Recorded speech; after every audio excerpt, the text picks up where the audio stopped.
Well, hello everyone. My name is Ryan Castor. I am a life sciences teacher, grades 9 through 12, and a STEAM coach, grades 7 through 12 at Mohawk Area High School, junior, senior high.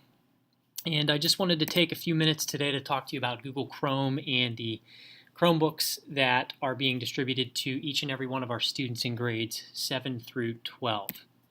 So what exactly is a Chromebook? Well, a Chromebook is a piece of hardware. It's a device, a machine, or basically a small personal computer that could be manufactured by one of many different manufacturers. But this particular kind of device runs what's known as Chrome operating system, or it's referred to as Chrome OS. It's basically a piece of software that runs primarily with an internet connection and runs applications from the internet from what's called the cloud. The cloud is this imaginary database that is often referred to as living up in the sky, even though it actually lives somewhere on land in a server farm off-site.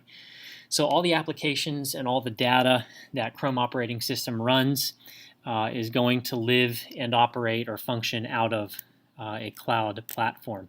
You could basically think of it as a smartphone, like an iPhone or an Android, with an actual keyboard and a larger screen.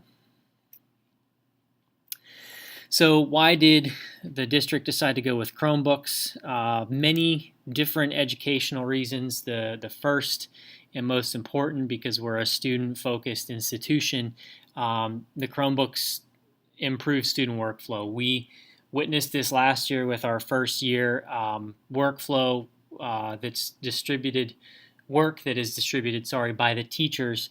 It flows so much better electronically. We are beginning to place a strong emphasis on technology being learned as a way of life, not just something that happens down on our technology education hall. But as technology is something that permeates almost every aspect of life these days. I would probably predict that 95 to 98% of the jobs right out of high school and out of college, higher education, are going to involve some type of computer, whether it's for reporting or whether it's for actually carrying out whatever the task might be. Technology is unavoidable. Another indirect goal through our use of Chromebooks is to teach our students responsible and effective use of technology within a semi-professional, professional, almost workplace type setting. So it's more of a life skill than an actual academic skill. Moving on, practical reasons, the Google Apps for Education, which is now actually referred to as the Google Suite or the G Suite. These applications are being used all over the district and all over many other districts. These apps include things like Google Docs, which has in essence replaced Microsoft Word, Google Sheets, which has in essence replaced Microsoft Excel, Google Slides, which has in essence replaced Microsoft PowerPoint. You get the point. These apps for education are used everywhere.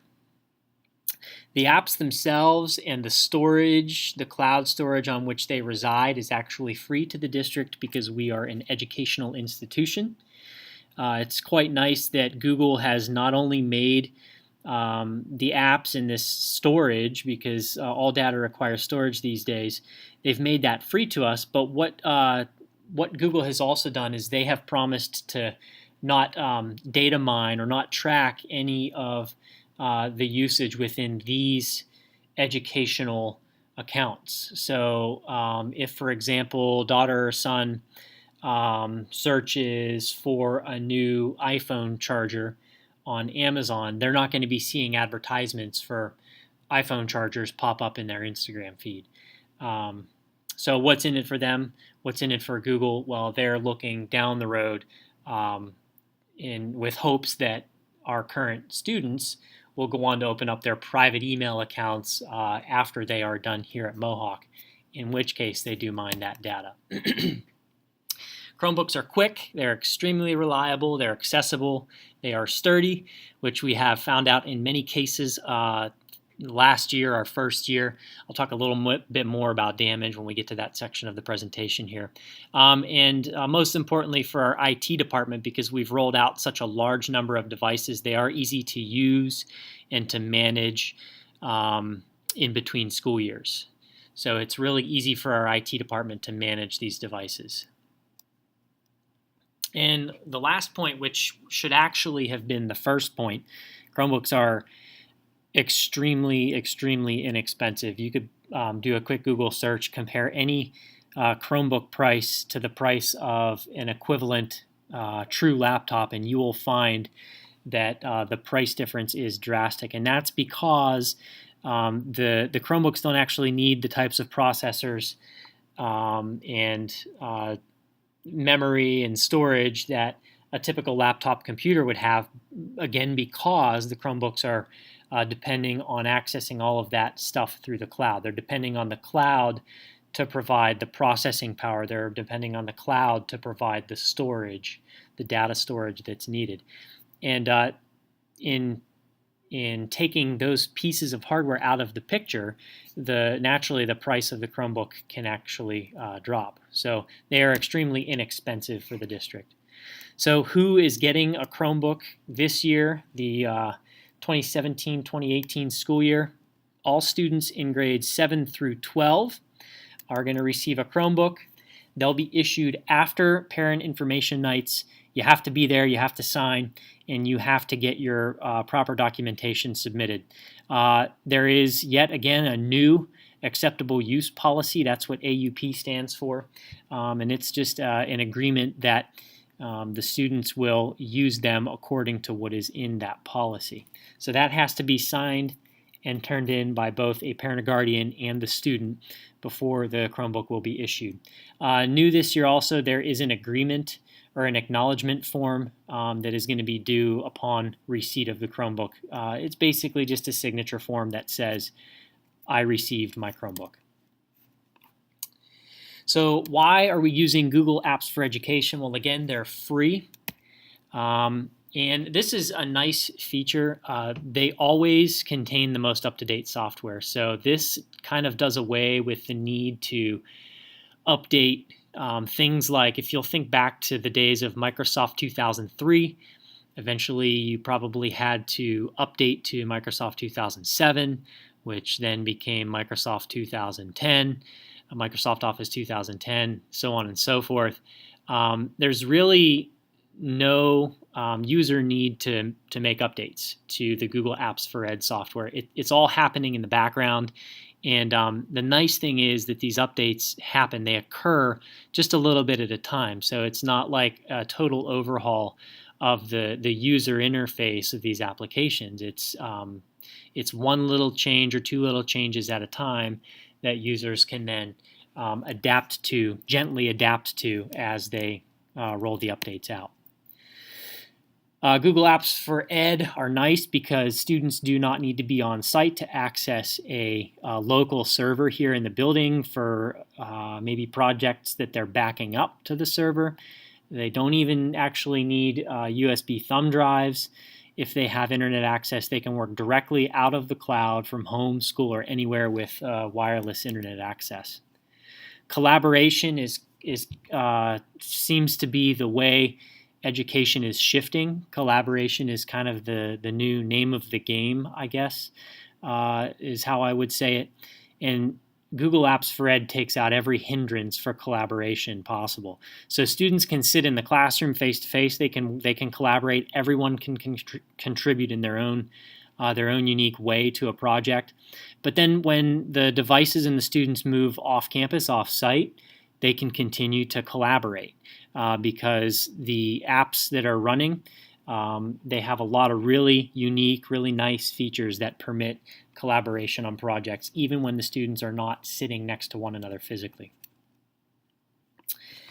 The Google Apps for Ed have allowed the district to gradually begin to go paperless. Now, I don't believe that we will ever be a completely 100% paperless district. but that's the goal. We're trying to remove as much paper out of the flow of work as possible for many different reasons. This kind of takes out the old dog ate the homework excuse for students, so sorry about that, but not really. It does, however, take a little bit of the onus off of students to have to keep track of their physical assignments. So going paperless allows them to have an electronic version of whatever it is they might be working on, which they can easily pull up with a Google search within their Google Drive cloud storage. So what will students be receiving this year? We have a couple different manufacturer types of Chromebooks in the system this year. I'm not going to go into detail about which grades are getting which models. In essence, if you had a Chromebook last year, you are basically going to get that same Chromebook back. So same make, same model. If you are new to getting a Chromebook this year, you'll be getting a new manufacturer, newer model of Chromebook. So I guess going into detail here, grades 7 and 8 are going to be getting ASUS machines, and 9 through 12 are going to have the Acer machines that we saw last year. You'll also get a charger and adapter, and that's it. No cases, no shells, no protectors, nothing of that sort this year. You're getting simply the device and the charger that comes with it. On the new devices, there is a manufacturer's warranty. On the old devices, that manufacturer's warranty has expired. I want to pause for 1 minute and make sure that you hear loud and clear. This year, the district decided to not purchase NOT. They did not purchase insurance. And that was a hard decision to come to, but the main reasoning was due to the fact that we did have some intentional malicious destruction of devices happen last year. Through many different means, we were able to boil it down to factual information that things were maliciously broken. And the reason that they were maliciously broken, we found out in the end, is because students knew they were covered by insurance, and so they thought, hey, no big deal, it's covered. So we've done away with insurance coverage. However, the manufacturer's warranties, limited manufacturer's warranties, are still going to be in place on new machines. Those are going to be grades 7 through 8 machines. And those details are going to be laid out in the manual of the machine. So if you have any questions about that, I would ask that you refer to the manual in the machine. So again, no insurance coverage this year, which means for students, any damages that occur to your device must absolutely 100% be reported immediately. All right, if there's any hope for any restitution or recovery of repair cost, which is all going to be on students this year, those damages have got to be reported immediately. There's no damage and then a week's wait time because you don't want to get your buddy or your girlfriend in trouble. You have to report that damage immediately so that the proper repair procedure can actually be carried out. Okay, so just to reiterate, no insurance this year, only limited manufacturer warranty on the devices that grades 7 and 8 will be getting. And warranty is not insurance. Okay, warranty only covers manufacturer defects. How will students use their Chromebooks? They'll use it to access the internet both on the campus here as well as at home.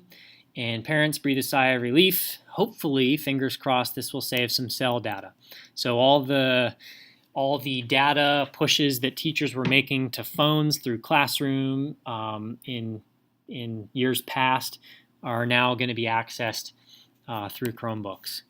Students will use them in class for projects, notes, research, quizzes, you name it. The list goes on and on and on. Homework, again, collaborative group work, we already touched on that.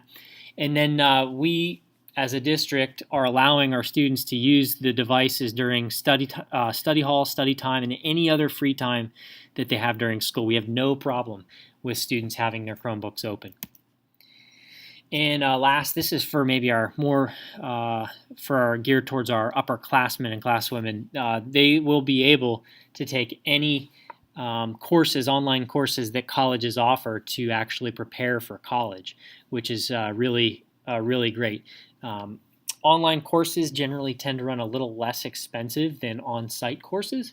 And so, hey, if we can help students, if we can provide a Chromebook for students and help them get a leg up on college, then boy, I think that's a great advantage for them.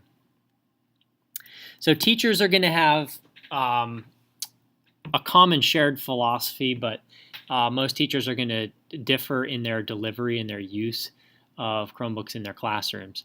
So do not expect the same exact type of delivery all 8 periods throughout the day. It's going to be different depending on whose classroom you're sitting in.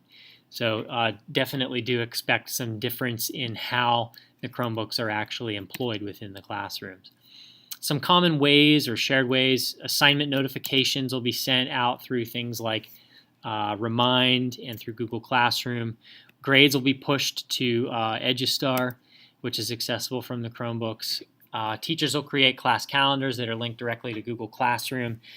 Students can get on and see when assignments are due or overdue.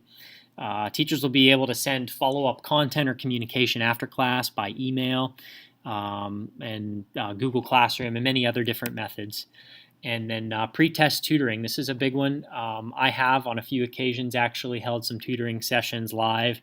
And in the way past, this was only available to students that had a device of their own, like a mobile phone, an iPad, or a laptop of their own. Now every student has a Chromebook in their hands, so no one is at a disadvantage. So basically, the sky is the limit here. Teachers and students alike are not limited in how they can actually use the Chromebooks or deploy the Chromebooks. So internet safety, students are able to connect to their home or public Wi-Fi hotspots, but the content is still filtered as if it were in school. Okay, so stuff that they can't reach in school, they also will not be able to reach at home. Their activity is still monitored as if they were in school through same data logging as it always has been.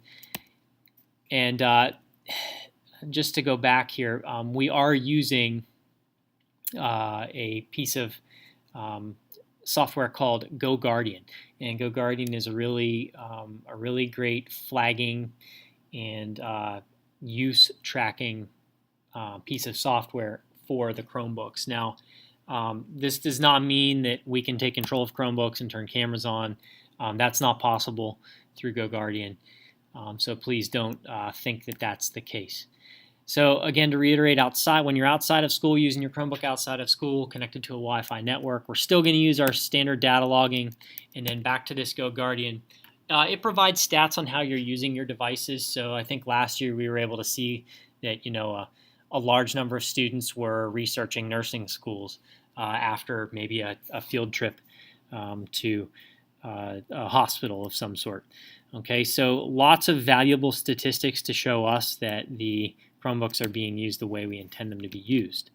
The Chromebooks, GoGuardian on the Chromebooks also provides info on what is being accessed by the Chromebooks online. So if there's a questionable site and you know it's questionable and you think, maybe I shouldn't be on here, rule of thumb, just don't go to that website, right? Because if you do, then there's a high probability that you're going to be sitting in Mr. Omar or Ms. Retort's office the next day having to explain how and why you landed on a site you shouldn't have been on, okay? So please be aware of that. And we do get flags, excuse me, we do get flags thrown when inappropriate content is accessed from a device. So it's not like our IT department has to sit and monitor and watch usage like a hawk 24/7. GoGuardian actually is able to recognize that students are on sites they should not be. GoGuardian does offer some geolocation tracking, so if a device goes missing, as long as it is powered on, we are able to track it down.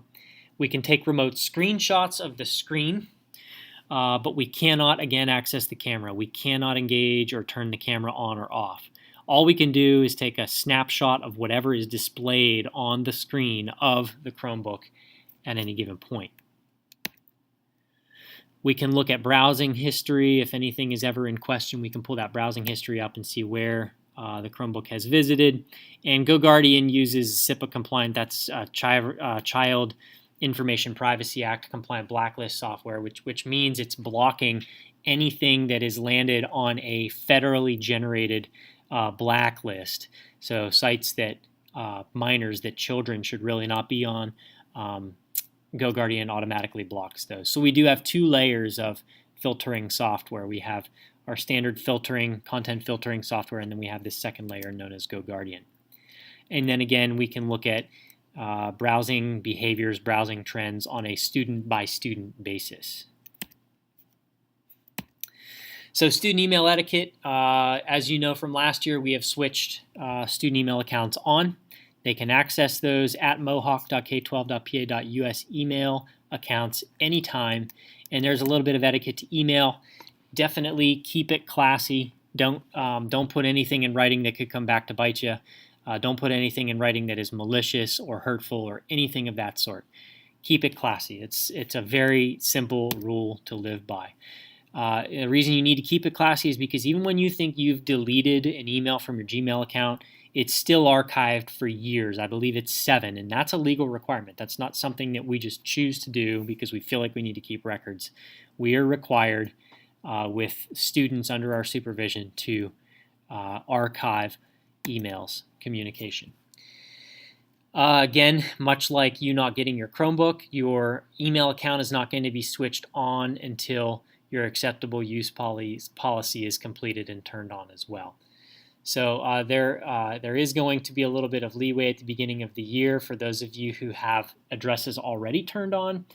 From last year, I know you've been using them throughout the summer, but if you don't get your AUP turned in by the due date, then your email account's going to get turned off. And if you have communicated with any colleges or any shadowing opportunities of that sort through this email address and they email you back and it's turned off, you're going to be at a loss because you're not going to know that they've emailed you back. So moral of the story, get your acceptable use policy signed and turned in the day after you get it.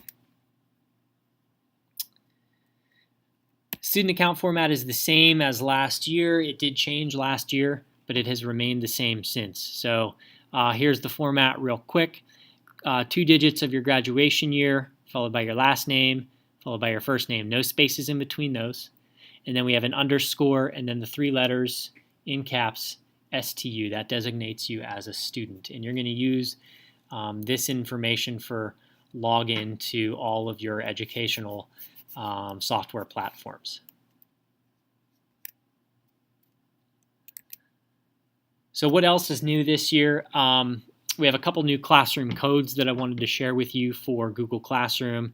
And I would highly encourage each grade to get subscribed to their Google Classroom class grade level Google Classroom, because this is where a large amount of class-wide information is pushed out. So seniors, super duper important at the mid-year, end-year messages for field trips and for graduation and commencement and baccalaureate. That's the type of information that's going to be pushed out through your grade level Google Classroom. So please make sure you use the corresponding codes that you see here from 7th grade all the way through 12th and get subscribed to Google Classroom.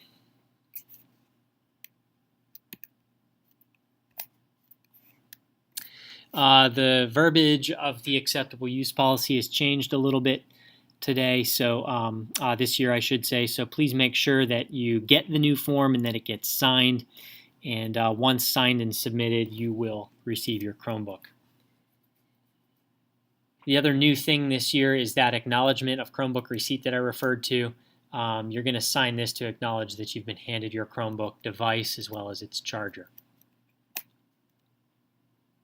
So at this point, if you do not have any questions, you're going to proceed and verify that you've actually completed watching this video by responding to a hyperlinked form, which I will actually put in the description for you here and on the website. So what you'll need to do is you'll need to click on that link and it'll take you to a form where you'll fill in your name and the student's name, and you'll agree to yes, you have watched the webinar and agree to everything you've seen, or no, you do not, in which case we'll have to have a conversation so that you do understand things better so that we can get the device into your students' hands. If you do have questions, same process, you're going to proceed to the hyperlinked form, and you're not just going to fill in your name and student's name and acknowledgement. You're also going to fill in that do you have any questions portion of the form before you hit the submit button. So if you have questions, please send them our way. We are happy to answer them. And I do believe that is all we have for this webinar, this little lesson on Chromebooks. We're looking forward to a really, really great year this year. We're looking forward to deploying these much smoother than last year, and we're really looking forward to the new ways they're going to be used in the classroom by students and teachers alike. So good luck this year, 2017, 2018. Seniors, best of luck to you as well. See ya.